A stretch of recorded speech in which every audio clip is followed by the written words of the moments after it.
Okay, കാണാൻ പറ്റുന്നില്ലേ?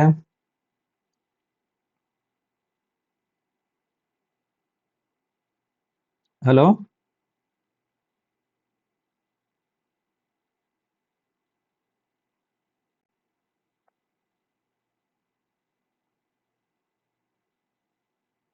Hello, ഈ സ്ക്രീൻ കാണാൻ പറ്റുന്നുണ്ടോ?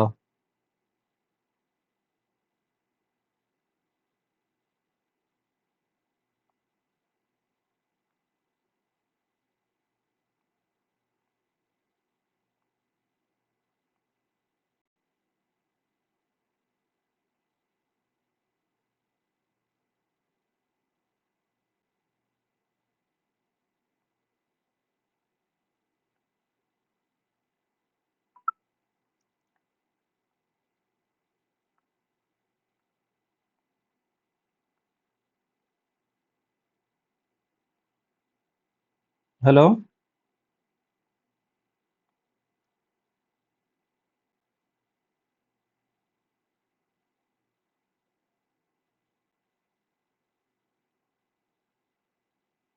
ഹലോ?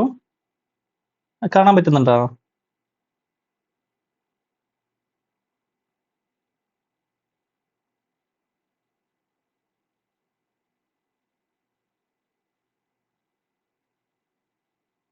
ഹലോ? ആ, ആ, പറ്റുന്നില്ല. ഇപ്പോഴോ? ഒന്നുകൂടെ ഷെയർ ചെയ്യാവേ. എന്തോ നെറ്റ്വർക്ക് ഇഷ്യൂ ഉണ്ടെന്ന് തോന്നുന്നു.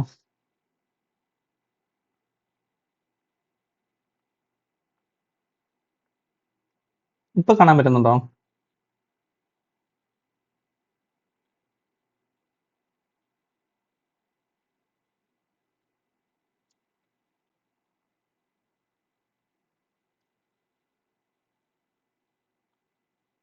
കാണാല്ലേ? ഓക്കെ, നമുക്കിപ്പോൾ സ്റ്റാർട്ട് ചെയ്തേക്കാം. ഇപ്പൊ നമുക്ക് പഠിക്കാനുള്ളത് നമുക്ക് ആദ്യം പഠിക്കാനുള്ളത് ന്യൂട്ടന്റെ ചലന നിയമങ്ങളാണ്. ഓക്കെ, ആരെ ചലന നിയമങ്ങൾ കൊണ്ടുവന്നേ അറിയാലോ? ന്യൂട്ടൺ അല്ലേ? ന്യൂട്ടന്റെ ചലന നിയമങ്ങളാണ് നമുക്ക് പഠിക്കാനുള്ളത്. ന്യൂട്ടന് 3 നിയമങ്ങളുണ്ട്, 3 ഓക്കെ. അപ്പൊ നിങ്ങൾക്ക് പരീക്ഷയ്ക്ക് ചോദിക്കുന്നത് അതിന്റെ എക്സാമ്പിൾ ഒക്കെ ആയിരിക്കും ചോദിക്കുന്നത്. അപ്പൊ എക്സാമ്പിൾ വെച്ചിട്ട് അത് ഏത് നിയമത്തിൽ വരുന്നു എന്നൊക്കെ ആയിരിക്കും ചോദിക്കാൻ ചാൻസ്. ഓക്കെ, അപ്പൊ നമുക്ക് ചലന നിയമങ്ങൾ ഓരോന്നോരോന്നായിട്ട് പഠിക്കാം. 3 ഉണ്ട്. അതിൽ ഒന്നാമത്തേത് ഏതാണ്? 1-ാം ചലന നിയമം.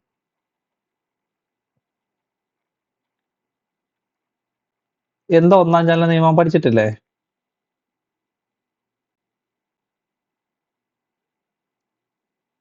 ഹലോ, കേൾക്കാൻ പറ്റുന്നില്ലേ? എന്തോ കേൾക്കാം.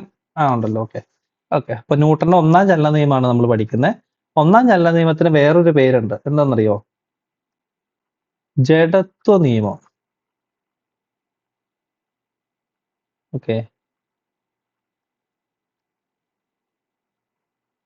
ജഡത്വ നിയമം ഇംഗ്ലീഷിൽ പറഞ്ഞാല് ലോ ഓഫ് ഇനേർഷ്യ. അപ്പൊ ഇനേർഷ്യ എന്ന് പറയുന്നതാണ് ജഡത്വം. അപ്പൊ ഇനേർഷ്യ എന്താന്ന് പറഞ്ഞാൽ നമ്മുടെ ഒരു ബോഡി ഉണ്ട്. ഈ ബോഡി എന്ത് ചെയ്യില്ല, അതിന് തന്നെ സ്വയം അതിന് ചലിക്കാനോ അല്ലെങ്കിൽ അത് ചലിച്ചുകൊണ്ടിരിക്കാന്ന് വിചാരിക്കുക, ഒരു യൂണിഫോം മോഷനിലാന്ന് വിചാരിക്കുക, ആ മോഷനിൽ നിന്ന് മാറി പുറത്തേക്ക് വരാനോ അതിന് സാധിക്കില്ല. ഓക്കെ, ആ ഇതിന്റെ ഒരു ഇന്നബിലിറ്റി ആണ് നമ്മൾ എന്ത് പറയുന്നത്, ജഡത്വം എന്ന് പറയുന്നത്. അപ്പൊ ഒരു ബോഡി എന്ത് സാധനങ്ങൾ ആയിക്കോട്ടെ, ആ സാധനം എന്ത് ചെയ്യില്ല, തന്നെ ആ സംഭവം ബോഡി എന്ത് ചെയ്യില്ല, മൂവ്മെന്റിലേക്ക് പോവില്ല. എന്തില്ലാതെ, ഒരു എക്സ്റ്റേണൽ ഒരു ഫോഴ്സ് കൊടുക്കാതെ അത് എന്ത് ചെയ്യാൻ പറ്റില്ല, അതിന് മൂവ്മെന്റിലേക്ക് പോകാൻ പറ്റില്ല. ഓക്കെ, അപ്പൊ ആ ബോഡിയുടെ ഒരു അവസ്ഥയെ നമ്മൾ വിളിക്കുന്ന പേരാണ് ജഡത്വം അല്ലെങ്കിൽ ഇനേർഷ്യ. ഓക്കെ, അപ്പൊ അത് കാരണം അപ്പൊ ആ ജഡത്വത്തെ പറ്റിയിട്ടാണ് നമ്മുടെ ഈ ന്യൂട്ടൺ 1-ാമത്തെ ചലന നിയമത്തിൽ പറഞ്ഞേക്കുന്നത്. അപ്പൊ അത് കാരണം നമ്മൾ ഇതിനെ ലോ ഓഫ് ഇനേർഷ്യ എന്ന് പറയും. ഓക്കെ, മനസ്സിലായോ? ജഡത്വം എന്താന്ന് മനസ്സിലായോ? ഓക്കെ, അപ്പൊ ഒരു ബോഡിക്ക് എന്ത് ചെയ്യാൻ പറ്റില്ല, സ്വയം അതിന്റെ അവസ്ഥയെ മാറ്റാൻ പറ്റില്ല. അതിനെയാണ് നമ്മൾ എന്ത് പറയുന്നത്, ജഡത്വം എന്ന് പറയുന്നത്. ഇപ്പൊ നമ്മളൊരു ഇപ്പൊ ഒരു എക്സാമ്പിൾ, നിങ്ങൾ ജഡത്വത്തിന്റെ ഒരു എക്സാമ്പിൾ നോക്കുകയാണെങ്കിൽ ഒരു കല്ല് ഒരു സ്ഥലത്ത് കിടക്കുവാണ്. ഒരു കല്ല് ഇവിടെ കിടക്കുകയാണെങ്കിൽ നമ്മളൊരു ഫോഴ്സ് കൊടുക്കാത്തോടത്തോളം കാലം ഈ കല്ല് എന്ത് ചെയ്യും? അവിടെ നിന്ന് മൂവ് ചെയ്യില്ല, അവിടെ തന്നെ നിൽക്കും. ഓക്കെ. അപ്പൊ നമുക്ക് ഒന്നാം ചലന നിയമം എന്താന്ന് ചോദിച്ചാല് നമ്മൾ പറയാണ് ഒരു അസന്തുലിതമായ ബാഹ്യബലം വേണം. ഓക്കെ. എന്താ അസന്തുലിതം എന്ന് പറഞ്ഞാൽ? സന്തുലിതം എന്ന് പറഞ്ഞാല് നമ്മളിപ്പോ ഒരു സാധനം ഇവിടെ ഇരിക്കുക, ഒരു മേശയുണ്ട്, അതിന്റെ പുറത്ത് ഒരു സാധനം ഇരിക്കുന്നുണ്ട്, ഒരു ടേബിള്. അപ്പൊ നമുക്ക് അതിന്റെ വെയിറ്റ് താഴത്തേക്ക് ഉണ്ടെന്ന് അറിയാം. ഓക്കെ, താഴത്തേക്ക് ഒരു വെയിറ്റ് ഉണ്ട്, ആ ബുക്കിന്റെ വെയിറ്റ് താഴത്തേക്കുണ്ട്. അപ്പൊ അതിന് ഓപ്പോസിറ്റ് എന്തുണ്ട്? അതിന്റെ ഒരു റിയാക്ഷൻ ഉണ്ട്. ഒരു വെയിറ്റ് താഴത്തേക്കുണ്ട്, ഓപ്പോസിറ്റ് റിയാക്ഷൻ ഉണ്ട്. അപ്പൊ നമ്മളിവിടെ ഫോഴ്സ് കൊടുക്കാത്തടത്തോളം കാലം ഇതെന്താണ്? ഇതിവിടെ ബാലൻസ് ആയിട്ട് ഇരിക്കുകയാണ്. ഓക്കെ. അപ്പൊ R is equal to W എന്ന് നമുക്ക് പറയാം. അപ്പൊ എന്ത് പ്രശ്നം പറ്റി? ഇവിടെ വേറെ ബലമൊന്നും ഇല്ല. ഇത് എന്ത് ബലമാണ്? സന്തുലിതം. ഓക്കെ. സന്തുലിതം എന്ന് പറഞ്ഞാല് ആ ഫോഴ്സുകളെല്ലാം അങ്ങോട്ടും ഇങ്ങോട്ടും എന്തായിപ്പോയി? ക്യാൻസൽ ആയിപ്പോയി. ഓക്കെ. ആ ഫോഴ്സുകൾ അങ്ങോട്ടും ഇങ്ങോട്ടും. അപ്പൊ നമ്മളൊരു വെയിറ്റ് ഒരു മേശപ്പുറത്ത് ഇരിക്കുന്നുണ്ടെങ്കിൽ താഴത്തേക്ക് ഒരു വെയിറ്റ് ഉണ്ട് ആ ബോഡിയുടെ, മേളിലേക്ക് അതിന്റെ ഒരു റിയാക്ഷൻ വരുന്നുണ്ട്. അപ്പൊ അത് രണ്ടും എന്തായിരിക്കും? രണ്ടും തമ്മിൽ ക്യാൻസൽ ആയിപ്പോവും. ഓക്കെ. അത് കാരണം അതിനെ നമ്മൾ സന്തുലിത ബലം എന്ന് പറയും. ഇനി അസന്തുലിത ബലം എന്ന് പറഞ്ഞാൽ എന്താ? ദുലിതം. ഇപ്പൊ എന്റെ എന്തുണ്ട്? ഒരു ബോഡി ഇവിടെ ഇരിക്കുകയാണ്, താഴത്തേക്ക് ഒരു വെയിറ്റ് ഉണ്ട്, മേളിലേക്ക് ഒരു റിയാക്ഷൻ ഉണ്ട്.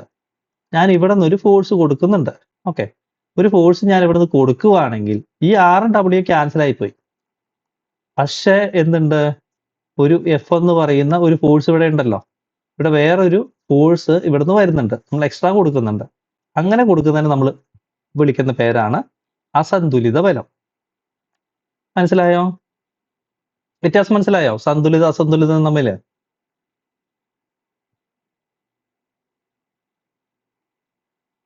ഹലോ?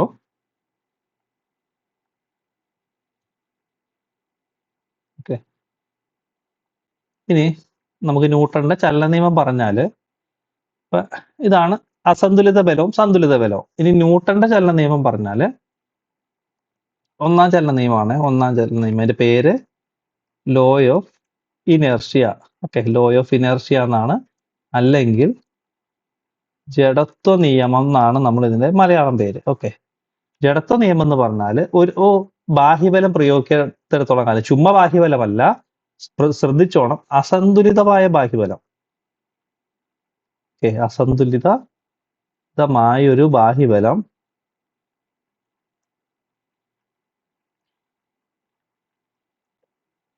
പ്രയോഗിക്കുന്നത് വരെ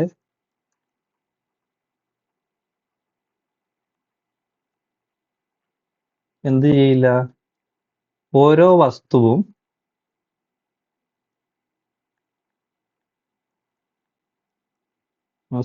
അതിന്റെ സ്ഥിരാവസ്ഥയിലോ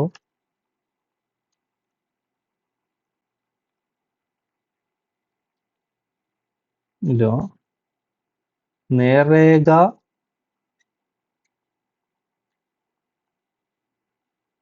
സമചലനത്തിലോ തുടരുന്നതാണ്. മനസ്സിലായോ? ഇതൊന്ന് വായിച്ചേ.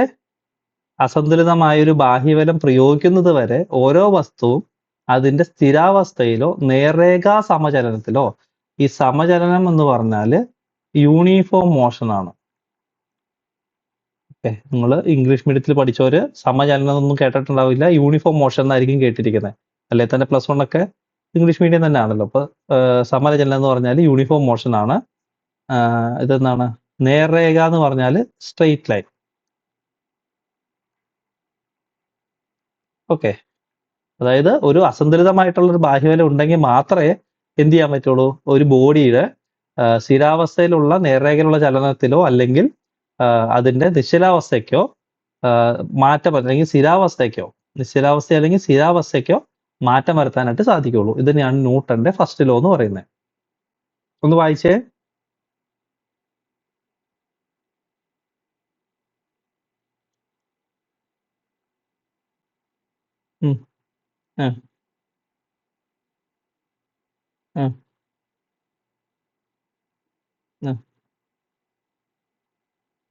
മാറ്റം വരുത്താനായിട്ട് തുടരുന്നതാണ്. ഓക്കെ ആണല്ലോ? ഓക്കെ, ഇനി നമുക്ക് ഇതിന് ജഡത്വ നിയമം എന്നാണ് ഇതിനെ വിളിക്കുന്നത്. അപ്പൊ ഒന്നാം ചലന നിയമത്തിൽ എന്തിനെ പറ്റിയിട്ടാണ് വിവരിച്ചിരിക്കുന്നതെന്ന് ചോദിച്ചാൽ നിങ്ങൾ പറയേണ്ടത് ജഡത്വത്തെ പറ്റിയിട്ടാണ്. ഓക്കെ, അപ്പൊ നമ്മളൊരു ഒരു ബസ്സിൽ പോവാന്ന് വിചാരിക്കുക.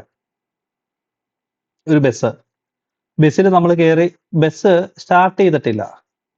പെട്ടെന്ന് സ്റ്റാർട്ട് ചെയ്യാൻ നേരത്ത് നമ്മൾ എന്ത് ചെയ്യും? നമ്മൾ എങ്ങോട്ട് വീഴും? ബാക്കിലേക്ക് വീഴൂലേ? ആണോ? ബസ് പെട്ടെന്ന് ഫ്രണ്ടിലേക്ക് എടുക്കുമ്പോൾ നമ്മൾ ബാക്കിലേക്കല്ലേ വീഴുന്നേ? ബസ് പെട്ടെന്ന് സ്റ്റോപ്പ് ചെയ്യുമ്പോൾ ഇങ്ങോട്ട് വീഴും, നമ്മള് ഫ്രണ്ടിലേക്ക് വീഴും. അപ്പൊ ബസ്സിൽ സ്റ്റാർട്ട് ചെയ്യുമ്പോൾ ബാക്കിലേക്ക് വീഴുന്നതും ബസ് സ്റ്റോപ്പ് ചെയ്യുമ്പോൾ നമ്മൾ ഫ്രണ്ടിലേക്ക് വീഴുന്നതും എന്തിന്റെ എക്സാമ്പിൾ ആണ്? ന്യൂട്ടന്റെ ഒന്നാം ചലന നിയമത്തിന്റെ എക്സാമ്പിൾ ആണ്. ഓർത്തോണം. ഓക്കെ, അപ്പൊ അതായത് ബോഡി എന്ത് ചെയ്യാണ്? ബോഡി റെസ്റ്റിലിരിക്കുകയാണ്.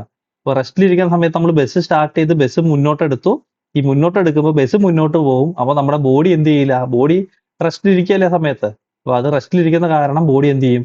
ബാക്കിലേക്ക് വീഴാനായിട്ടുള്ള ചാൻസ് ഉണ്ട്. ഓക്കെ, അത് നിശ്ചലാവസ്ഥയിലുള്ള ജഡത്വത്തിന് ഉദാഹരണമാണ്. ഓക്കെ, ഇനി നമ്മൾ ഓടിക്കൊണ്ടിരിക്കുകയാണ്. ബസ് ഓടിക്കൊണ്ടിരിക്കുമ്പോൾ നമ്മുടെ ബോഡിയും എന്ത് ചെയ്യാണ്? നമ്മൾ ബസ്സിന്റെ ഉള്ളിൽ ഇരിക്കുകയാണ്. ബസ് മൂവ് ചെയ്യുന്നുണ്ട്. അപ്പൊ നമ്മുടെ ബോഡിയും മൂവ് ചെയ്തുകൊണ്ടിരിക്കുകയാണ്. ബസ് പെട്ടെന്ന് സ്റ്റോപ്പ് ചെയ്തപ്പോൾ നമ്മുടെ താഴത്തെ പാർട്ട്, അതായത് lower part of the body എന്ത് ചെയ്യും? സ്റ്റോപ്പിലേക്ക് വരും. നമ്മുടെ അപ്പർ പാർട്ട് എന്ത് ചെയ്യും? ആ മോഷണത്തിൽ തുടരുകയും ചെയ്യും. അതാണ് നമ്മൾ ഫ്രണ്ടിലേക്ക് വീഴുന്നത്. അപ്പൊ ഈ രണ്ട് എക്സാമ്പിൾ നിങ്ങളൊന്ന് ഓർത്തിരുന്നോണം. അത് ന്യൂട്ടന്റെ ഒന്നാം ചലന നിയമത്തിന്റെ എക്സാമ്പിൾസ് ആണ്. ഓക്കെ ആണല്ലോ?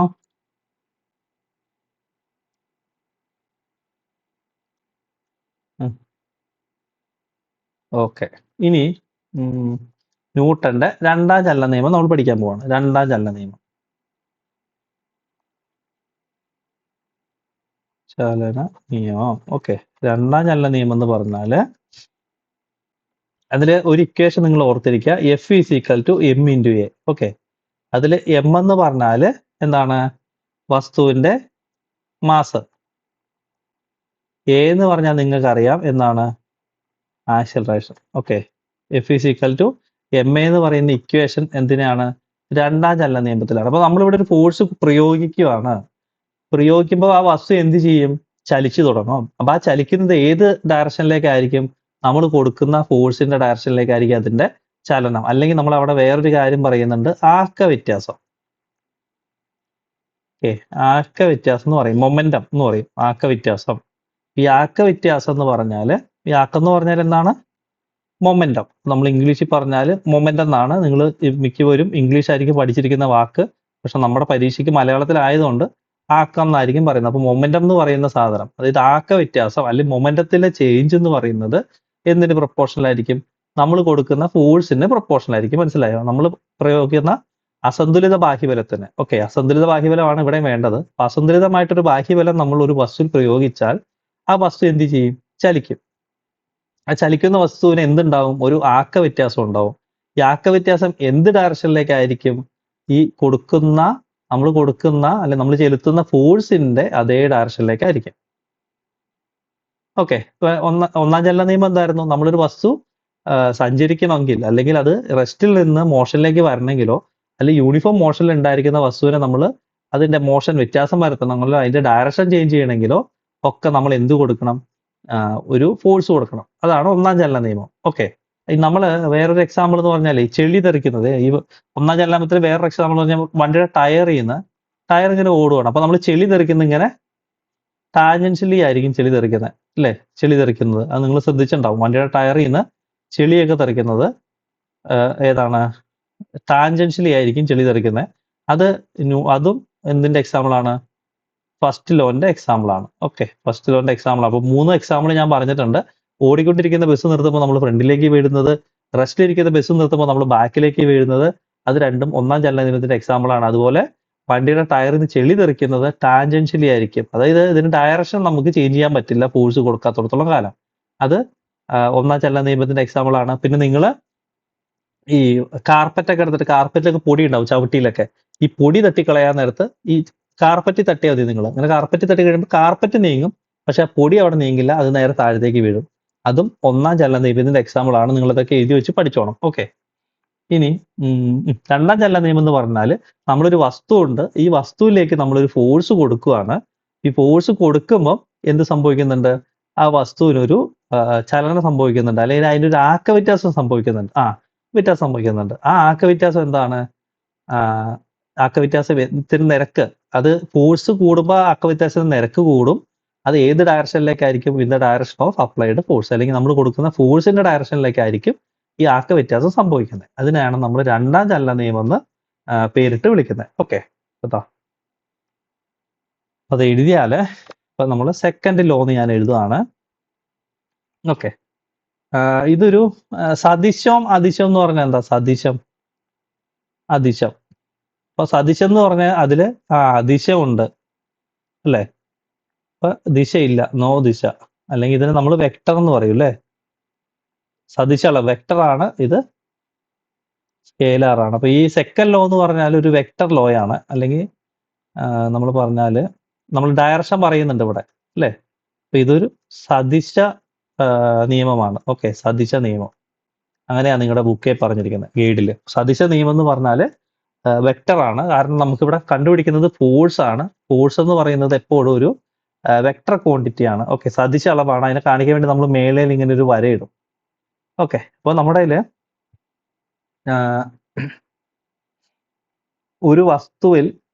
ഒരു വസ്തുവിനുണ്ടാകുന്ന ആക്ക വ്യത്യാസം. ഓക്കെ, ഒരു വസ്തുവിന് ഉണ്ടാകുന്ന ആക്ക വ്യത്യാസം. ഓക്കെ, ഒരു വസ്തുവിനുണ്ടാകുന്ന ആക്ക വ്യത്യാസമല്ല, വ്യത്യാസത്തിന്റെ നിരക്ക്. ഒരു വസ്തുവിനുണ്ടാകുന്ന ആക്ക വ്യത്യാസത്തിന്റെ നിരക്ക്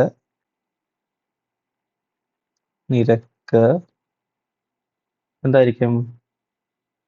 ആ വസ്തുവിൽ പ്രയോഗിക്കുന്ന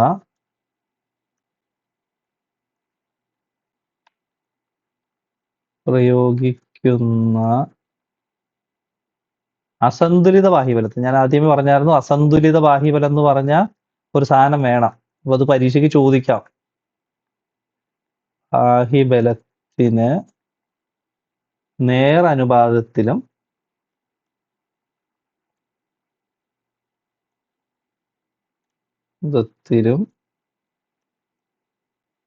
അതേ ദിശയിലും ആയിരിക്കും. ഓക്കെ,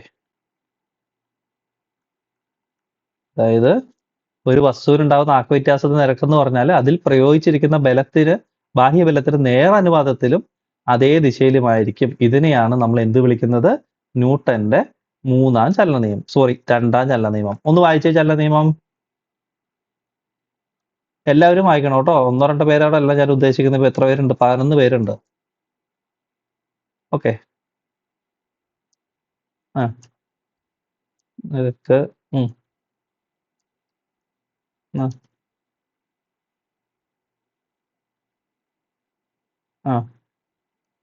അതിലും അനുപാതത്തിലായിരിക്കും.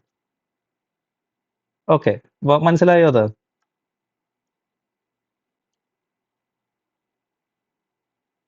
ഓക്കെ, അപ്പൊ എന്തെങ്കിലും ഡൗട്ട് ഉണ്ടെങ്കിൽ ചോദിച്ചോണം. നിങ്ങൾ രണ്ടുപേരോടല്ല, ബാക്കിയുള്ള ആൾക്കാരുണ്ട്, കുറെ പേരുണ്ടല്ലോ, ആരും മിണ്ടുന്നു പോലും ഇല്ല. അതൊക്കെ ഓണാക്കി വെച്ചിട്ട് വീട്ടിൽ കിടന്ന് ഉറങ്ങുവാണോ? ഡെന്ന മാർക്കോസ്, മനസ്സിലായോ?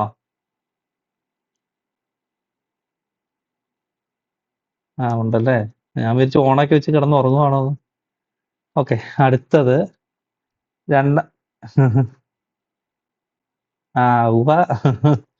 അടുത്തത് ന്യൂട്ടന്റെ മൂന്നാം ചലന നിയമം. ഓക്കെ, ന്യൂട്ടന്റെ ഒന്നും എഴുതണ്ട, നമ്മള് മൂന്നാം ചലന നിയമം. ഓക്കെ, അപ്പൊ മൂന്നാം ചലന നിയമം എന്ന് പറഞ്ഞാല് ലോകത്ത് എല്ലാവർക്കും അറിയാവുന്ന നിയമമാണ്. എന്താണ്? ഒരു പ്രവർത്തനത്തിന്, അല്ലെങ്കിൽ നമ്മൾ എന്ത് പ്രവർത്തനം നടന്നാലും അതിൽ എന്തുണ്ടാവും?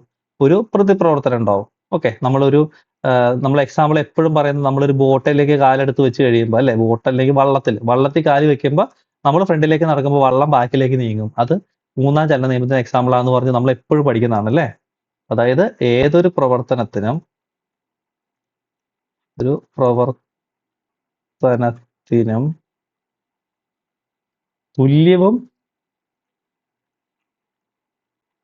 തുല്യവും വിപരീതവുമായ ഏതൊരു പ്രവർത്തനം തുല്യവും വിപരീതവുമായ ഒരു പ്രതിപ്രവർത്തനം ഉണ്ടായിരിക്കും. ഒരു പ്രതിപ്രവർത്തനം ഉണ്ടായിരിക്കും. ഓക്കെ, ഇതാണ് ന്യൂട്ടന്റെ തേർഡ് ലോ. ഓക്കെ, എല്ലാ പിള്ളേരും സ്കൂളിലെ പിള്ളേരോടൊക്കെ ചോദിക്കുമ്പോൾ പിള്ളേർക്ക് ആകെ ന്യൂട്ടന്റെ നിയമം ഏതെങ്കിലും പറയാൻ പറഞ്ഞാല് ചാടിക്കയറി പറയുന്ന ഒരു നിയമം ഏതാണ്? ഏതൊരു പ്രവർത്തനത്തിനും തുല്യം വിപരീതമായിട്ടുള്ള ഒരു പ്രതിപ്രവർത്തനം ഉണ്ടാവും. അപ്പൊ ഇതില് ഒരു സംശയം, ഒരു ക്വസ്റ്റ്യൻ നമ്മളോട് വരുന്നതാണ്. ഇപ്പൊ പ്രവർത്തനവും പ്രതിപ്രവർത്തനവും ഉണ്ടാവുന്നുണ്ട് അല്ലെ? പ്രവർത്തനം പ്രതിപ്രവർത്തനവും ഈക്വൽ ആൻഡ് ഓപ്പോസിറ്റ് ആണ് അല്ലെ? പ്രവർത്തനം ഇങ്ങോട്ടാണെങ്കിൽ പ്രതിപ്രവർത്തനം നേരെ ഓപ്പോസിറ്റ് ആയിരിക്കും. അപ്പൊ എന്തുകൊണ്ട് ഇത് ക്യാൻസൽ ആവുന്നില്ല എന്നുള്ളൊരു ക്വസ്റ്റ്യൻ ഈ സ്കൂളിലൊക്കെ സാധാരണ ചോദിക്കുന്നതാണ്. എന്തുകൊണ്ട് ഇത് ക്യാൻസൽ ആവുന്നില്ല എന്ന് ചോദിച്ചാൽ നിങ്ങൾ പറയേണ്ട കാര്യം ഇത് എന്താണ്? വ്യത്യസ്ത ബോഡികളിലാണ്. ഓക്കെ, വ്യത്യസ്ത വസ്തുക്കളിലാണ് കേട്ടോ, മറന്നു പോകരുത്. വ്യത്യസ്ത വസ്തുക്കളിലാണ് എന്ത് നടക്കുന്നത്? ഈ പ്രവർത്തനവും പ്രതിപ്രവർത്തനം. അപ്പൊ എ എന്ന് പറയുന്ന വസ്തുവിലാണ് പ്രവർത്തനം എന്ന് വിചാരിക്കുക. പ്രവർത്തനം എ എന്ന് പറയുന്ന വസ്തുവിലാണെങ്കിൽ ബിയിലായിരിക്കും എന്ത്? പ്രതിപ്രവർത്തനം. അതാണ് നിങ്ങൾ ഓർത്തിരിക്കേണ്ട ഒരു കാര്യം. പ്രവർത്തനവും പ്രതിപ്രവർത്തനവും ഒരിക്കലും ഒരു വസ്തുവിലല്ല, വ്യത്യസ്തമായിട്ടുള്ള വസ്തുക്കളിലാണ്. അത് കാരണം ഇത് ക്യാൻസൽ ആയി പോവില്ല.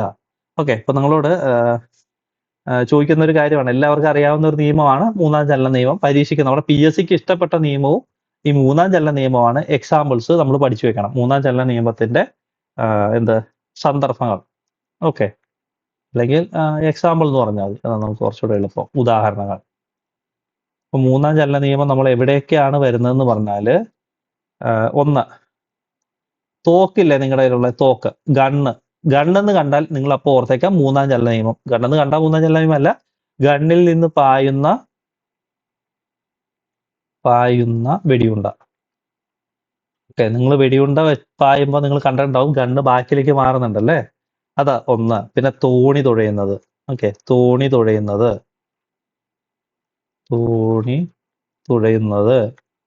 അത് മൂന്നാം ചലന നിയമമാണ്. ഇനി നമ്മൾ നടക്കൂലേ, നമ്മൾ നടക്കുമ്പം ഒരു പ്രവർത്തനം നടക്കുന്നുണ്ട്.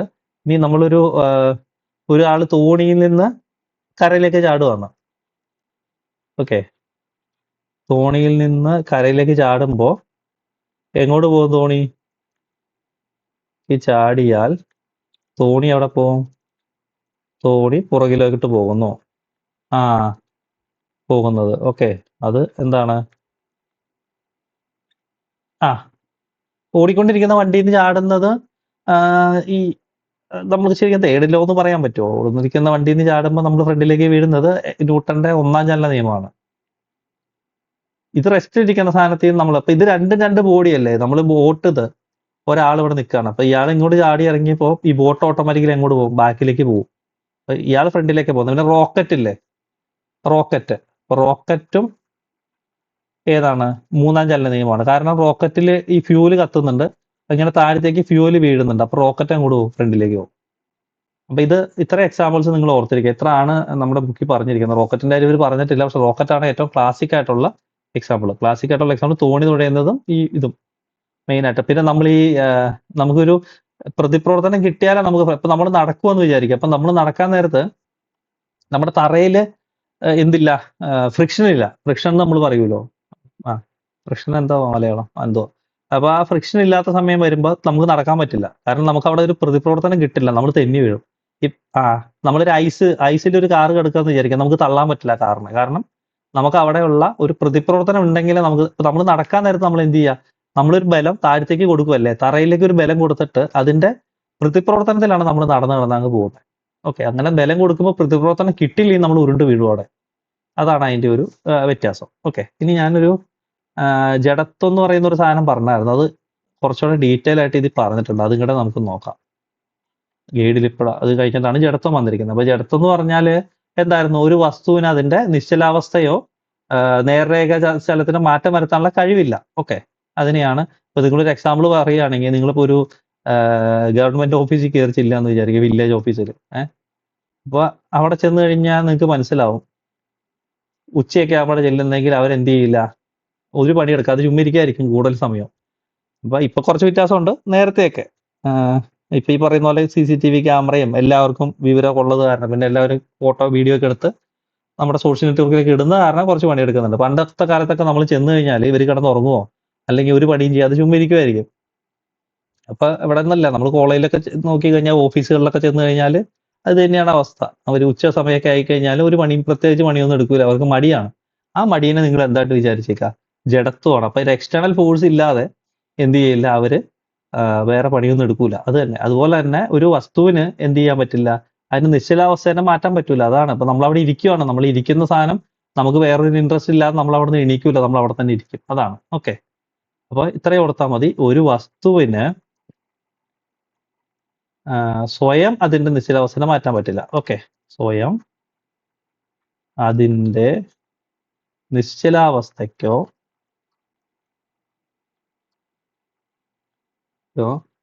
നേർരേഖാ സമചലനത്തിനോ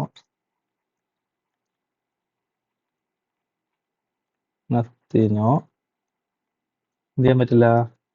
മാറ്റം വരുത്താനുള്ള കഴിവില്ല. ഓക്കെ.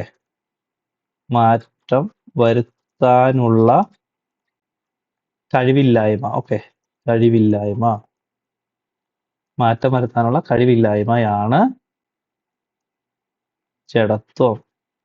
അതായത് ഒരു വസ്തുവിന് അതിന്റെ സ്വയം അതിന്റെ നിശ്ചലാവസ്ഥയ്ക്കോ അല്ലെങ്കിൽ നേർരേഖ ചലനത്തിനോ മാറ്റം വരുത്താനുള്ള കഴിവില്ല. ആ കഴിവില്ലായ്മയെ നമ്മൾ വിളിക്കുന്ന പേരാണ് ജഡത്വം. ഓക്കെ. ഇത് ആവിഷ്കരിച്ച ആരാന്നറിയാമോ? ജഡത്വ നിയമം പക്ഷെ ആവിഷ്കരിച്ചത് ന്യൂട്ടൺ അല്ല. അത് നിങ്ങൾ ഓർത്തിരുന്നോണം. ജഡത്വ നിയമം ആവിഷ്കരിക്കുന്ന ആള് ന്യൂട്ടണിനേക്കാളും മുന്നേ എല്ലാ കാര്യങ്ങളും. അപ്പൊ ന്യൂട്ടൺ ചെയ്തത് ഒരു സയന്റിസ്റ്റിന്റെ കാര്യങ്ങൾ മൊത്തം പുള്ളി കണ്ടുപിടിച്ച കണ്ടുപിടുത്തങ്ങളൊക്കെ മിക്കതും ഓൾട്ടർ ചെയ്യാണ് ചെയ്തത്, അല്ലെങ്കിൽ അതിന്റെ മോഡിഫിക്കേഷൻ ആണ് വരുത്തിയത്. അത് ഗലീലിയോന്റെയാണ്. ഗലീലിയോ. ഓക്കെ. ഇപ്പൊ ഗലീലിയോ ആണ് ജഡത്വ നിയമം ആവിഷ്കരിച്ചത്. ആ നിയമത്തിനെ മോഡിഫൈ ചെയ്തിട്ടാണ് ന്യൂട്ടന്റെ ഒന്നാം ചലന നിയമം കൊണ്ടുവരുന്നത്. അപ്പൊ ജഡത്വ നിയമം ആരാണ് കൊണ്ടുവന്നെന്ന് ചോദിച്ചാൽ നമ്മളെ തെറ്റിക്കാൻ ചാൻസ് ഉണ്ട്. നിങ്ങൾ ചാടി കയറി ന്യൂട്ടൺ എഴുതും. ജഡത്വ നിയമം അല്ല, ജഡത്വ നിയമം ശരിക്കും ഒന്നാം ചലന നിയമത്തിന് നമ്മൾ ജഡത്വ നിയമം എന്ന് പേര് വിളിക്കുന്നുണ്ട്. ഓക്കെ. ലോ ഓഫ് ഇനേർഷ്യ എന്ന് പറയുന്നുണ്ട്. പക്ഷെ ഇത് ആദ്യമായിട്ട് ആവിഷ്കരിച്ചത് ആരാണ്? ഗലീലിയോ ആണ്. ഓക്കെ. അത് ഗലീലിയോ ആണ്. അപ്പൊ അത് നമ്മൾ തെറ്റിക്കരുത്. ഓക്കെ. അപ്പൊ ഇത് ജഡത്വത്തിന്റെ എന്തിനെയാണ് ആശ്രയിക്കുന്നറിയാം? മാസിനെയാണ് ആശ്രയിക്കുന്നത്. ഓക്കെ. അത് ഓർത്തിരുന്നോണം. അപ്പൊ ജഡത്വത്തിന്റെ ഇത് നമ്മൾ പറയുകയാണെങ്കിൽ മാസ് വെച്ചിട്ടാണ് നമ്മൾ അതിനെ പറയുന്നത്. അപ്പൊ മാസ് കൂടിയാൽ ജഡത്വം കൂടും, മാസ് കുറവാണെങ്കിൽ അതിന് ജഡത്വം കുറവായിരിക്കും. അല്ലെ? നമ്മളൊരു വലിയൊരു കല്ല് തള്ളി നീക്കാൻ ഭയങ്കര പാടായിരിക്കില്ലേ? അതിന് ജഡത്വം ഭയങ്കര കൂടുതലാണ്.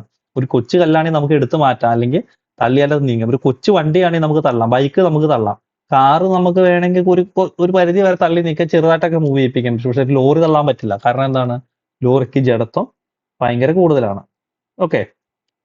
ഇനി അപ്പൊ ഇതില് അസന്തുലിത ബാഹ്യബലം വേണം കേട്ടോ. അസന്തുലിത ബാഹ്യബലം വേണം. സന്തുലിതമായിട്ടുള്ളൊരു ബാഹ്യബലം ആണെങ്കിൽ ഇത് എന്ത് ചെയ്യാൻ പറ്റില്ല? നമുക്ക് മൂവ് ചെയ്യിക്കാൻ പറ്റില്ല. അപ്പൊ ഇതില് നിങ്ങൾ ഇപ്പം ഇംഗ്ലീഷിൽ പറയുവാണെങ്കിൽ measure of inertia. Okay. Measure of inertia എന്നാ പിള്ളേര് പറയുന്നത്. മെഷർ ഓഫ് ഇനേർഷ്യ എന്ന് പറഞ്ഞാൽ മാസ് ആണ്. മറന്നു പോകരുത്. മെഷർ ഓഫ് ഇനേർഷ്യന്റെ അല്ലെങ്കിൽ ജഡത്വത്തിന്റെ അളവ്. ഓക്കെ. അളവ് എന്നല്ല ഇതിന്റെ മലയാളത്തിലേക്ക്. ജഡത്വത്തിന്റെ അളവെന്ന് പറഞ്ഞാൽ എന്താണ്? ആ വസ്തുവിന്റെ മാസ് ആണ്. മെഷർ ഓഫ് ഇനേർഷ്യ എന്ന് വെച്ചാൽ മാസ് ആണ്. ഓക്കെ. അപ്പൊ മാറ്റത്തിനുള്ള വിമുഖത അല്ലെ? നമുക്ക് എല്ലാവർക്കും ഉണ്ട് വിമുഖത. മാറ്റത്തിനുള്ള വിമുഖതയാണ് എന്ത്? ജഡത്വം. അത് നിങ്ങൾ അങ്ങനെ ഓർത്താൽ മതി. ഞാൻ ഇപ്പൊ പറഞ്ഞില്ലേ, വില്ലേജ് ഓഫീസിലെ കാര്യമൊക്കെ പറഞ്ഞില്ലേ? മാറ്റത്തിനുള്ള വിമുഖതയാണ് നമ്മൾ എന്ത് പറയുന്നത്? ജഡത്വം. ഇനി നമ്മളിപ്പോ ഇതിന്റെ എക്സാമ്പിൾസ് പറഞ്ഞാല്, ജഡത്തിന്റെ എക്സാമ്പിൾ പറഞ്ഞാൽ, ഒന്ന് ലോങ് ജമ്പ്. ഞാൻ എല്ലാം എഴുതുന്നില്ല, നിങ്ങളത് മനസ്സിലാക്കിക്കോണം. ലോങ് ജമ്പ് ചാടുന്ന ആൾക്കാർ ഓടി വരുവാണ്. ഓടി വന്നിട്ടാണ് ചാടുന്നത്. അപ്പൊ ആ ഓടി വരുമ്പം എന്ത് കിട്ടും നമുക്ക്? ആ ഓടുന്ന ഒരു ജഡത്വം ഉണ്ടല്ലോ, ആ ജഡത്വം നമുക്ക് കിട്ടും. അപ്പൊ കൂടുതൽ ദൂരം ചാടാൻ പറ്റും. ഓക്കെ. ഇപ്പൊ എന്ത് ചെയ്യും? അല്പദൂരം ഓടുന്നത്. ഓക്കെ. നമ്മൾ ഓടി വന്നിട്ടാണ് ചാടുന്നത്. ലോങ് ജമ്പ് താരങ്ങൾ അല്പദൂരം ഓടി വന്നിട്ടായിരിക്കും ചാടുന്നത്. എന്നാലാണ് അവർക്ക് എന്ത് കിട്ടുള്ളൂ? ആ ഒരു കൂടുതൽ ദൂരം ചാടാനുള്ള ആ ഒരു ഇത് കിട്ടണ്ടേ? ആ ഒരു ഫോഴ്സ് കിട്ടുന്നത്, അല്ലെങ്കിൽ അത്രയും കിട്ടുന്നത് എന്തുകൊണ്ടാണ്? ഈ ജഡത്വം കാരണമാണ്. ഓക്കെ. ആ ഓട്ടത്തിലുള്ള ജഡത്വം കാരണമാണ്. ഇനി അതുപോലെ തന്നെ അടുത്തത് ബസ്. ഓക്കെ. ബസ്സിന്റെ കാര്യം നിങ്ങൾ ഓർത്തിരിക്കുക. ബസ് നിർത്തുന്നു, എന്ത് ചെയ്യുന്നു? ആൾക്കാർ എങ്ങോട്ട് വീഴുന്നു? മുന്നോട്ട് വീഴുന്നു. ഓക്കെ. മുന്നോട്ട് വീഴ്ച. ഞാൻ ഷോർട്ടായിട്ട് എഴുതിയേക്കുന്നത്. ബസ് നിർത്താൻ നേരത്ത് ഞാനത് ഓൾറെഡി പറഞ്ഞാണ്. ബസ് നിർത്തുമ്പോൾ ആൾക്കാർ പെട്ടെന്ന് ഫ്രണ്ടിലേക്ക് വീഴും. ബസ് എടുക്കുന്നു, എന്ത് വീഴുന്നു? പുറകോട്ട് വീഴുന്നു. ഓക്കെ ഓക്കെ, പുറകോട്ട് വീഴുന്നു. ബസ് എടുത്താൽ പുറകോട്ടും, ബസ് വിട്ടാൽ പെട്ടെന്ന് എടുത്താൽ മുന്നോട്ടും വീഴും. ഇത് രണ്ടും ജഡത്വത്തിന്റെ എക്സാമ്പിളാണ്. പിന്നെ അതുപോലെ തന്നെ ഫാൻ നമ്മൾ നിർത്തുമെന്ന് വിചാരിക്കുക, നിർത്തിയാലും കുറച്ചു നേരം കറങ്ങും അല്ലേ? കുറച്ചു നേരം കറങ്ങുന്നത്. നിങ്ങൾ എക്സാമ്പിൾ ഇങ്ങനെ കുറെ കണ്ടുപിടിച്ചോണം. ഇതൊന്നും അല്ല PSC ചിലപ്പോൾ വേറെ ആയിരിക്കും ചോദിക്കുന്നത്. അപ്പൊ നിങ്ങൾ മാക്സിമം ഇത് ഈ ഒരു കാര്യമുണ്ട്, ബസ് നിർത്തുന്നു മുന്നോട്ട് വീഴ്ച മാത്രം ഇവിടെ മതി. കാരണം എന്താണെന്നറിയോ? ഇത് നമ്മൾ എഴുതിയിരിക്കുന്ന എല്ലാം എന്താണ്? ചലന ജഡത്വത്തിന്റെ എക്സാമ്പിളാണ്. ചലന ജഡത്വം. ചലന ജഡത്വം എന്ന് പറഞ്ഞാൽ ഒരു വസ്തു, അപ്പൊ ചലന ജഡത്വം ഉണ്ട്, നിശ്ചല ജഡത്വം ഉണ്ട്. ഓക്കെ, അപ്പൊ ചലന ജഡത്വം എന്ന് പറഞ്ഞാൽ ഒരു വസ്തു സഞ്ചരിച്ചുകൊണ്ടിരിക്കുകയാണെങ്കിൽ അതിന്റെ എന്താ പറയുന്നത്, അതിന്റെ ആ അവസ്ഥയെ നമുക്ക് മാറ്റാൻ പറ്റില്ല അല്ലെ? അത് സഞ്ചരിച്ചുകൊണ്ടേയിരിക്കും. നമ്മൾ എക്സ്ട്രാ ഒരു ഫോഴ്സ് കൊടുത്തില്ലെങ്കിൽ അത് സഞ്ചരിച്ചുകൊണ്ടേയിരിക്കും. ഇപ്പൊ നിങ്ങൾ വണ്ടി ഓടിച്ചുകൊണ്ടിരിക്കുകയാണ്, കാർ ഓടിച്ചു പോവുകയാണ്, അല്ലെങ്കിൽ സ്കൂട്ടർ ഓടിച്ചു പോവുകയാണ്, വണ്ടിയുടെ എഞ്ചിൻ ഓഫ് ആക്കി, അത് ന്യൂട്രൽ കുറെ ദൂരോടെ ഓടിക്കഴിഞ്ഞിട്ടല്ലേ നിൽക്കുള്ളൂ അല്ലേ? അപ്പൊ കുറച്ചു നേരം ഓടിക്കഴിഞ്ഞിട്ട് അത് നിൽക്കുള്ളൂ. ആ കുറച്ചു നേരം ഓടുന്നത് എന്തുകൊണ്ടാണ്? ചലന ജഡത്വം കാരണമാണ്. അപ്പൊ ഇത്ര മനസ്സിലായ എക്സാമ്പിൾസ് ഒന്ന് വായിച്ചേ.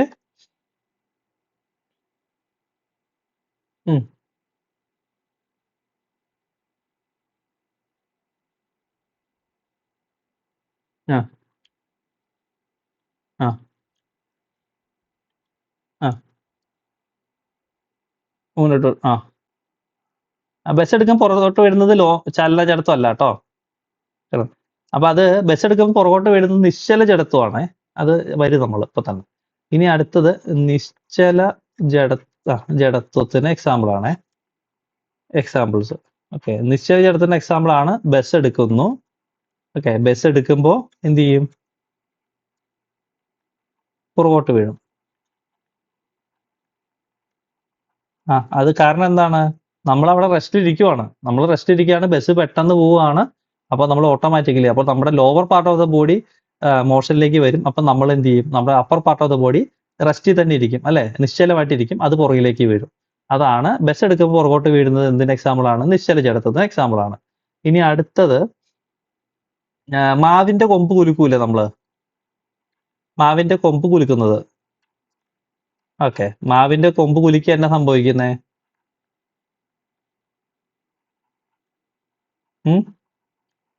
മാങ്ങ വീഴും. മാങ്ങ ഉണ്ടെങ്കിൽ മാങ്ങ വീഴും, അല്ലെ ഇല വീഴും. മറ്റേ മാങ്ങ വീഴുന്ന കേസാണ് ഉദ്ദേശിക്കുന്നത്.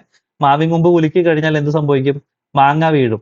അപ്പൊ ആ കൊമ്പ് മാത്രം കുലുങ്ങും, മാങ്ങ എവിടെ ചെയ്യും? മൂവ് ചെയ്യില്ല. മാങ്ങ അവിടെ നിശ്ചലമായിട്ട് നിൽക്കും. അപ്പൊ എന്ത് സംഭവിക്കും? ഈ കൊമ്പ് കുലുങ്ങുമ്പോൾ മാങ്ങ അവിടെ നിശ്ചലമായിട്ട് നിൽക്കുമ്പോൾ അതിന് ഞെട്ട് പൊട്ടിയിട്ട് മാങ്ങ താഴത്തേക്ക് വീഴും. അപ്പൊ മാവിൻ കൊമ്പ് കുലുക്കുന്നതെന്ന് നിങ്ങൾ കണ്ടാല് നിങ്ങൾ ഓർത്തേക്ക്, അത് നിശ്ചല ജഡത്വമാണ്. ഓക്കെ, ഇനി ക്യാരംസ്. ഇപ്പൊ നമ്മളിങ്ങനെ ക്യാരംസ് ഇങ്ങനെ അട്ടിയിട്ട് വെച്ചേക്കാന്ന് വിചാരിക്കുന്നത്. ടെസ്റ്റ് ചെയ്ത് നോക്കുക. ഇത് ക്യാരംസ് ആണേ. ഞാനിവിടെ ഒരു ക്യാരംസിന്റെ ഈ അടിയിലേക്ക് തട്ടുന്നത്. അപ്പൊ നിങ്ങൾ വിചാരിക്കും എന്ത് ചെയ്യും? എല്ലാം കൂടി താഴെ വീഴുന്നു. പക്ഷെ എല്ലാം കൂടി താഴെ വീഴില്ല. എന്തേ വീഴുള്ളൂ? ഈ അടിയിലത്തെ മാത്രമേ വീഴുള്ളൂ. ഞാൻ ഏതിനെയാണോ തട്ടിയത് അത് മാത്രമേ വീഴുള്ളൂ. ബാക്കിയുള്ള എല്ലാം എന്ത് ചെയ്യും? ഒരു നിശ്ചല ജഡത്വത്തിലായതുകൊണ്ട് അത് അവിടെ തന്നെ ഇരിക്കും. മനസ്സിലായോ? എക്സാമ്പിൾ മനസ്സിലായില്ലേ? നമ്മളിങ്ങനെ ക്യാരംസ് ഇങ്ങനെ മേലെ അടക്കി വെക്കുക, എന്നിട്ട് അടിയിലത്തെ മാത്രം തട്ടുക. അപ്പൊ അടിയിലത്തെ മാത്രം തട്ടി കഴിയുമ്പോൾ അടിയിലത്തെ മാത്രമേ പോവുള്ളൂ. നമ്മൾ എല്ലാം കൂടി പോകുമെന്ന് വിചാരിക്കും. എല്ലാം കൂടി പോവില്ല, അടിയിലത്തെ മാത്രം പോവുള്ളൂ. അത് നിശ്ചല ജഡത്വത്തിനാണ്. ബാക്കിയുള്ള എല്ലാം നിശ്ചല ജഡത്വത്തിൽ ഇരിക്കുന്ന കാരണം അത് അവിടെ തന്നെ വന്ന് വീഴും. അപ്പൊ ക്യാരംസ് എന്ന് കണ്ടാൽ അത് നിശ്ചല ജഡത്വമാണ്. മാവിൻ കൊമ്പ് കുലുക്കുന്നത് നിശ്ചല ജഡത്വമാണ്. പിന്നെ ഞാൻ പറഞ്ഞില്ലേ കാർപ്പറ്റ്.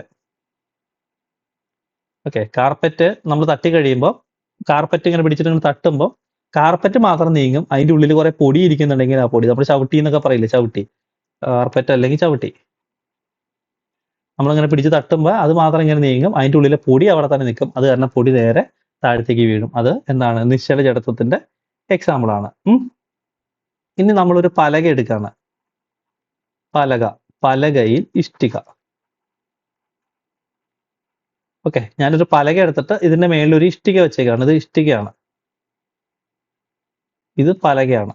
ഓക്കെ, അപ്പൊ പലകയിൽ ഇഷ്ടിക വെച്ചിട്ട് ഞാൻ എന്ത് ചെയ്യാണ്, ഇതിനെ നീക്കുവാണ്. എന്തിനു നീക്കി? പലകയിൽ ഇഷ്ടിക വെച്ചിട്ട് ഞാൻ ഈ പലക ഒറ്റ വലി അങ്ങ് കൊടുത്തു. പലക ഒറ്റ വലി കൊടുക്കുമ്പോൾ ഇഷ്ടിക എവിടെ തന്നെ കിടക്കും? അവിടെ തന്നെ കിടക്കും. അല്ലാതെ ഇഷ്ടിക അതിന്റെ കൂടെ വരില്ല. പലക നമുക്ക് പെട്ടെന്ന് മാറ്റാൻ പറ്റും. ഇപ്പൊ ഞാനിപ്പോ ഇതിന്റെ മേലെ, ഇത് പലകയെന്ന് വിചാരിക്കുക, ഇതിന്റെ മേലെ ഞാൻ ഒരു ഇഷ്ടിക വെച്ചു, എന്നിട്ട് ഞാൻ ഒറ്റ വലിങ്ങ് വലിച്ചത് കണ്ടോ? ഞാൻ ഒറ്റ വലി വലിക്കുമ്പോൾ ഈ സാധനം അവിടെ തന്നെ നിൽക്കും. ഇത് അവിടെ നിന്നിട്ട് ഈ പലക മാത്രം നമുക്കിങ്ങ് മാറ്റാൻ പറ്റും. അതും നിശ്ചല ജഡത്വത്തിന് ഉദാഹരണമാണ് കേട്ടോ. എക്സാമ്പിൾസ് ഒന്ന് പറഞ്ഞ നിശ്ചല ജഡത്വത്തിന്റെ.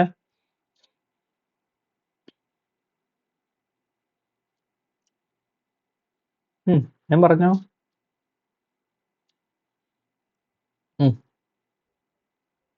ആ ആ ആ മാവിന്റെ കൊമ്പ് കുലുക്കുമ്പോ മാങ്ങ താഴത്തേക്ക് വീഴുന്നത്. ആ ആ ആ ആ അരി മാത്രം പോകുന്നത്. ആ ആ ആ ആ ആ ആ അവിടെ തന്നെ ഇരിക്കും.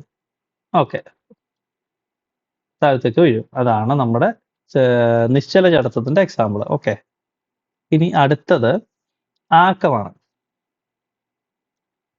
അടുത്തൊരു സാധനം നമ്മൾ പഠിക്കണം, ആക്കം. ഈ മലയാളം മീഡിയം അല്ല ഇംഗ്ലീഷ് മീഡിയം പഠിച്ചവർക്ക്, ഇംഗ്ലീഷ് മീഡിയം പഠിച്ചവരൊന്നുമില്ല, എല്ലാവരും ഇംഗ്ലീഷിൽ തന്നെ അല്ലേ +1 ഒക്കെ പഠിക്കുന്നത്. അപ്പൊ അതിൽ നമ്മൾ പഠിക്കുന്നത് ആക്കം. ഇപ്പൊ 9ാം ക്ലാസ്സിലെ കാര്യം നമ്മൾ ഓർക്കുന്നുണ്ടാവില്ല, 9ാം ക്ലാസ്സിലും പഠിക്കുന്നുണ്ട്. അപ്പൊ ഈ ആക്കം എന്ന് പറഞ്ഞാല് മൊമെന്റ് എന്ന് പറയും. ഓക്കെ, മൊമെന്റ് എന്ന് നിങ്ങൾ കേട്ടിട്ടുണ്ടാവും. ആക്കം എന്ന് ചിലപ്പോൾ ഇപ്പൊ പുതിയതായിട്ട് ബേസ് പഠിക്കുന്നവരൊന്നും ഈ ആക്കം എന്നൊന്നും കേട്ടിട്ടുണ്ടാവില്ല. മൊമെന്റ് എന്ന് തന്നെയായിരിക്കും കേട്ടിരിക്കുന്നത്. ഓക്കെ, അപ്പൊ അത് കേൾക്കാത്തവർ കേട്ടോളുക. ആക്കം എന്ന് പറഞ്ഞാല് മൊമെന്റത്തിന്റെ മലയാളമാണ്. ഓക്കെ, ആക്കം എന്ന് പറഞ്ഞാല് മൊമെന്റത്തിന്റെ മലയാളമാണ്. ചലിച്ചുകൊണ്ടിരിക്കുന്ന ഒരു വസ്തുവിന്റെ പ്രത്യേകതയാണ്. ഓക്കെ, ചലിച്ചുകൊണ്ടിരിക്കുന്ന ഒരു വസ്തുക്കളുടെ സവിശേഷതയാണ് കേട്ടോ. ചലിച്ചുകൊണ്ടിരിക്കുന്ന വസ്തുക്കൾക്ക്. ഇപ്പൊ ചലിച്ചുകൊണ്ടിരിക്കുന്ന വസ്തുക്കൾക്ക് മാത്രമേ എന്തുള്ളൂ? ആക്കമുള്ളൂ. ഓക്കെ, ചലിച്ചുകൊണ്ടിരിക്കുന്ന വസ്തുക്കൾക്ക് മാത്രമേ ഉള്ളൂ എന്താണ് ആക്കം. ഇപ്പൊ ചലിച്ചുകൊണ്ടിരിക്കുന്ന വസ്തുക്കളുടെ ഒരു സവിശേഷത കേട്ടോ, വസ്തുക്കളുടെ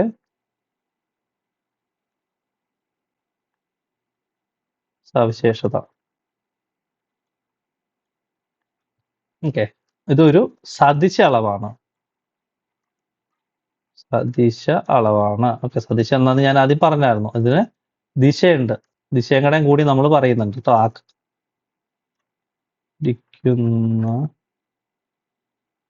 അളവ്. ഓക്കെ, ഇതൊരു സദിശ അളവാണ്. ചലിച്ചുകൊണ്ടിരിക്കുന്ന വസ്തുക്കളുടെ സവിശേഷതയാണ് ഈ ആക്കെന്ന് പറയുന്നത്. ഇതിനൊരു ഇക്വേഷൻ ഉണ്ട് നമുക്ക്. ആക്കം സമം, ആക്കത്തെ നമ്മൾ പി എന്നാ റെപ്രസെന്റ് ചെയ്യുന്നത്, M into V. Okay, P സമം എം വി. അത് എം എന്ന് പറഞ്ഞാല് മാസ്, വി എന്ന് പറഞ്ഞാല് പ്രവേഗം. ഓക്കെ, മാസ് ഇൻറ്റു പ്രവേഗമാണ്, അല്ലെങ്കിൽ മാസ് ഇൻറ്റു വെലോസിറ്റി ആണ് ആക്കം. അപ്പൊ ചലിച്ചുകൊണ്ടിരിക്കുന്ന ഒരു വസ്തുവിന്റെ സവിശേഷതയാണ്. പിന്നെ എന്താണ്? ഇതൊരു സദിശ അളവാണ്. ഇതിന്റെ ഇക്വേഷൻ എന്ന് പറഞ്ഞാൽ മാസ് ഇൻറ്റു വെലോസിറ്റി ആണ്. അതായത് മാസ് ഇൻറ്റു വെലോസിറ്റി എന്ന് പറഞ്ഞാൽ പ്രവേഗമാണ്. അപ്പൊ ചലിച്ചുകൊണ്ടിരിക്കുന്ന വസ്തുവിന്റെ മാസ് കൂടുതലാണെങ്കിലും അതുപോലെ തന്നെ പ്രവേഗം കൂടുതലാണെങ്കിലും ആക്കം കൂടുതലായിരിക്കും. ഇപ്പൊ നിങ്ങളൊരു എക്സാമ്പിൾ പറയുവാണെങ്കിൽ, ഒരു ചെറിയൊരു കാറും വലിയൊരു ട്രക്കും, ഓക്കെ, ഒരേ സ്പീഡിൽ ഒരേ വേഗതയിൽ സഞ്ചരിക്കുകയാണ്.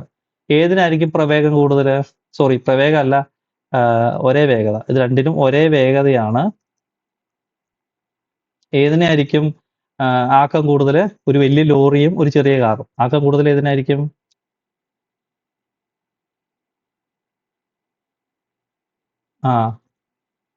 ആക്കം കൂടുതൽ ട്രക്കിനായിരിക്കും. ഇപ്പൊ നിങ്ങൾക്ക് മനസ്സിലായി സംഭവം. അതായത് അത് ഏത് വസ്തുവിനാണ് ഭാരം കൂടുതലെന്ന് നോക്കുക. ഭാരം എന്നല്ല, നമ്മുടെ അതിന്റെ മാസ് കൂടുതലെന്ന് നോക്കുക. അപ്പൊ മാസ് കൂടുതലുള്ളതിന്, ഒരേ വേഗത എന്നാണ് നിങ്ങളോട് പറഞ്ഞിരിക്കുന്നതെങ്കിൽ എന്ത് കൂടുതലായിരിക്കണം? അതിന്റെ പ്രവേഗം ഒരേ പ്രവേഗമാണെങ്കിൽ അതിന്റെ മാസ് കൂടിയതിനായിരിക്കും എന്ത് കൂടുതൽ? ആക്കം കൂടുതൽ. ഓക്കെ, ഇനിയിപ്പോ നിങ്ങൾക്ക് ഒരു സംശയം വരും. ഇനി തോക്ക്. ഓക്കെ, നിങ്ങൾ തോക്കെടുത്താല് തോക്കിലെ വെടിയുണ്ടയ്ക്ക് വളരെ ചെറിയ വെയിറ്റേ ഉള്ളൂ അല്ലേ? ഭയങ്കര ചെറിയ ഗ്രാമിലല്ലേ വെയിറ്റ് ഉള്ളൂ. അപ്പൊ ഗ്രാമിലെ വെയിറ്റ് ഉള്ളെങ്കിലും അത് കൊള്ളുന്ന ആൾക്ക് ഭയങ്കര പ്രശ്നം ഉണ്ടാകുന്നുണ്ട്. കാരണം എന്താണ്? അതിന്റെ വേഗത ഭയങ്കര കൂടുതലാണ്. ഓക്കെ, തോക്കിലെ അല്ലെങ്കിൽ ബുള്ളറ്റ് തോക്കിലെ വെടിയുണ്ടയുടെ വേഗത ഭയങ്കര കൂടുതലായതുകൊണ്ട് എന്ത് കൂടും? അത് കൊള്ളുന്ന ആൾക്ക് അപ്പൊ ഭയങ്കര ആക്കമായിരിക്കും. ബുള്ളറ്റിന് വെയിറ്റ് കുറവാണെങ്കിലും പക്ഷെ അതിന്റെ വേഗത ഭയങ്കര കൂടുതലായതുകൊണ്ട് നല്ല ആക്കമായിരിക്കും. അപ്പൊ അത് കൊള്ളുന്ന ആൾക്ക് പ്രശ്നമാണ്. ഇനി ഇതിന്റെ യൂണിറ്റ് ഏതാണ്? യൂണിറ്റ് ഒന്ന് പറഞ്ഞേ. മാസിന്റെ യൂണിറ്റ് എന്താ? SI unit kilogram. ആ, വെലോസിറ്റിയുടെ യൂണിറ്റ് എന്താ?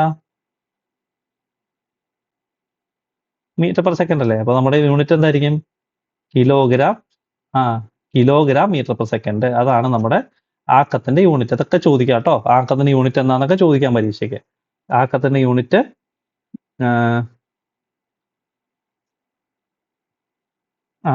ആക്കത്തിന്റെ യൂണിറ്റ് ആണ് കിലോഗ്രാം മീറ്റർ പെർ സെക്കൻഡ്. ഇനിയിപ്പോ ചലിച്ചുകൊണ്ടിരിക്കുകയാണ് ഒരു വസ്തുവിന്റെ പറഞ്ഞോ.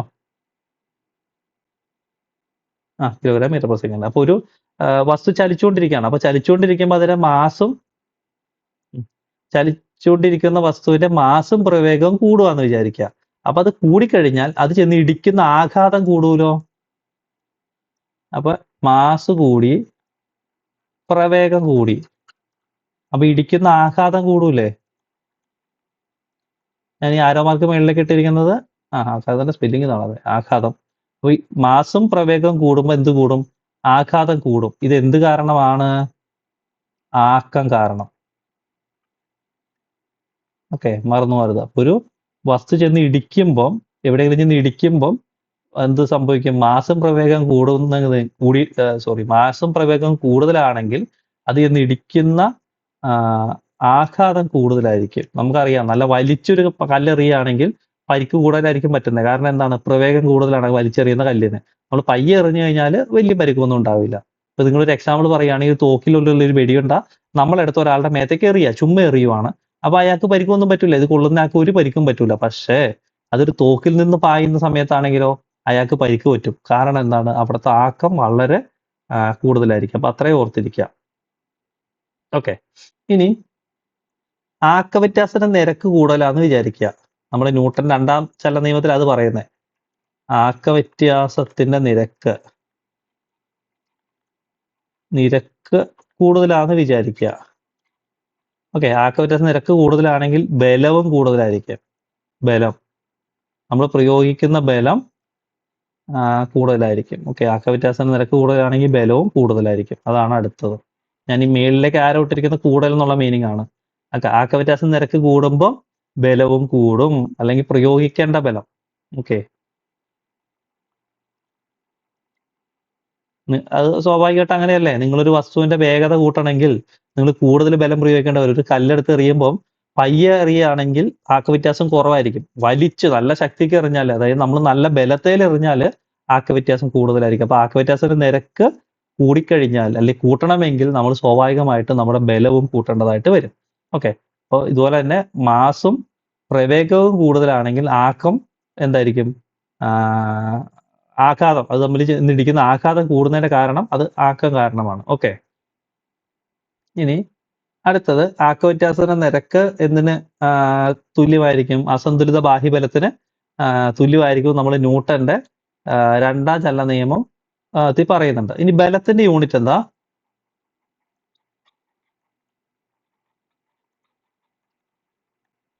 ന്യൂട്ടൺ. മറന്നു പോകരുത്. ന്യൂട്ടൺ ആണ് ബലത്തിന്റെ യൂണിറ്റ്. ഓക്കെ, ന്യൂട്ടൺ ആണ് ബലത്തിന്റെ യൂണിറ്റ്. അപ്പൊ അത്രയും പഠിച്ചു നമ്മള്.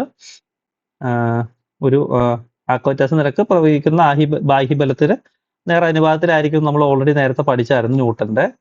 ഇനി ഒരു യൂണിറ്റ് ബലം എന്ന് പറഞ്ഞാൽ എന്താണ്? ഒരു ന്യൂട്ടൺ എന്ന് പറഞ്ഞാല് F = നമ്മൾ പഠിച്ച ഇക്വേഷൻ എന്താ? M × A എന്നല്ലേ? മാസ് ഇൻറ്റു ആക്സലറേഷൻ എന്നല്ലേ? ഈ എഫിനെ ഞാൻ 1 ന്യൂട്ടൺ ആക്കി. ഇത് 1 മാസ് 1 ആക്സലറേഷൻ.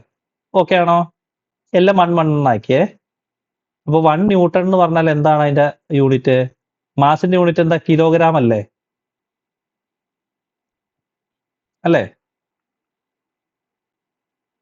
ഹലോ,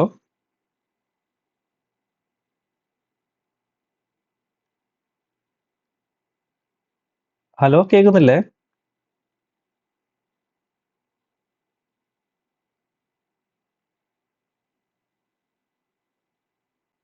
ആ, ഓക്കെ. അപ്പൊ മാസിന്റെ യൂണിറ്റ് കിലോഗ്രാം ആണ്. ആക്സലറേഷൻ യൂണിറ്റ് എന്താ?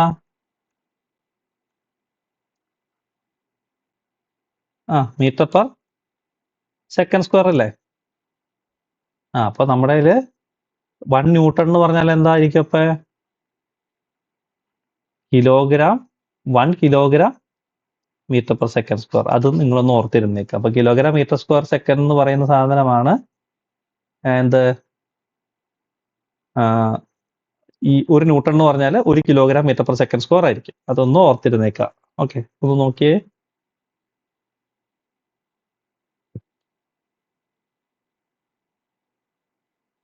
ഓക്കെ, ഇപ്പൊ നിങ്ങളോട് ചോദിക്കുകയാണ്, നിങ്ങൾ ഐസിൽ നിന്ന് വണ്ടി തള്ളുവെന്ന് വിചാരിക്കുക. ഉം? വണ്ടി തള്ളിയാൽ നീങ്ങില്ല. ഓക്കെ, ഞാനത് ആദ്യം പറഞ്ഞായിരുന്നു. കാരണം എന്താണ്? ഐസിൽ നിന്ന് വണ്ടി അതിലെ നീങ്ങില്ല എന്ന് പറഞ്ഞാല്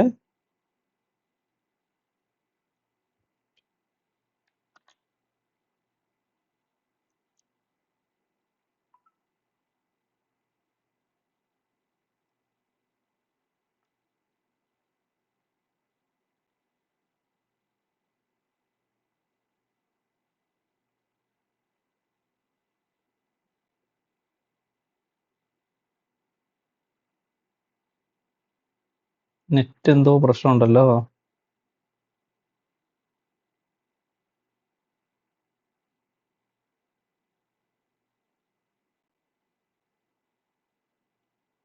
ഓക്കെ, ഐസിൽ നിന്ന്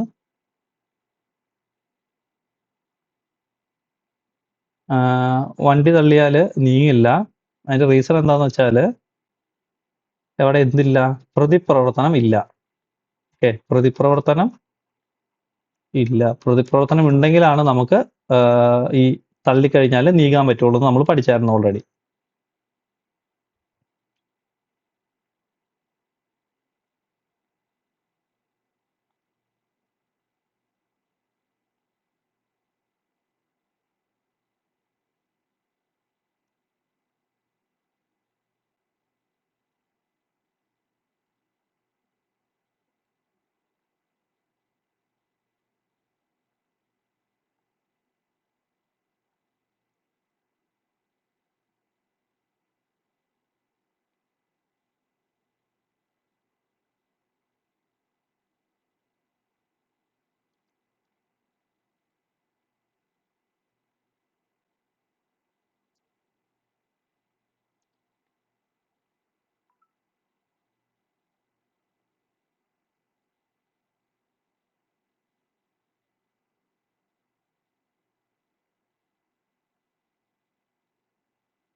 നെറ്റിന് എന്തോ ഇഷ്യൂ ആണ്.